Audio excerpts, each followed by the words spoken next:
یہ کوئی چوہے اور چھپکلی کی بات نہیں ہو رہی جب انہوں نے وہ سوٹی پھینکی ہے.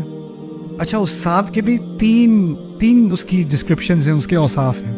ایک ہے ثعبان. ثعبان کہتے ہیں اتنا موٹا سانپ جو چھوٹی بکری کو بھی نگل لے, اژدہا. پھر کہا ہے جان, اتنا ڈرونا کہ لگے جن ہے. پھر کہا ہے حیتن, کوبرا ہوتا ہے نا جس کے دانت نکلے ہوتے ہیں اور وہ اگر ڈس لے تو موت آ جاتی ہے. یہ تین مختلف ڈسکرپشن, اور یہ basically like a Harry Potter type. اس کے دانت بھی نکلے ہوئے ہیں, جان لینے کو تیار ہے, بڑا بھی ہے سائز میں. اور پھر کہا ہے تسعى, تیزی سے گھوم رہا ہے, ایک جگہ کھڑا بھی نہیں ہے چوہے کی طرح, تیزی سے گھوم رہا ہے, وہ بھی اندر کمرے کے. کیا حال ہوا ہوگا؟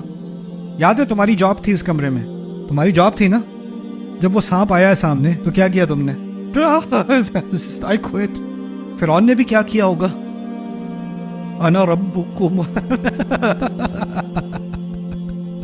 سارے گھبرا گئے, سانپ ادھر ادھر چکر مار رہا ہے. عجیب خیال میرے ذہن میں آتے ہیں. اللہ تعالیٰ ہم سب کو جنت نصیب کرے, اللہ تعالیٰ اپنی رحمت سے جنت نصیب کرے گا. تو میرا ایک سوال موسیٰ علیہ السلام سے اور ہارون سے ضرور ہوگا. آپ نے پہلے ہارون کو بتایا تھا کہ نہیں؟ کیونکہ اگر نہیں بتایا تھا تو برو you could have told me.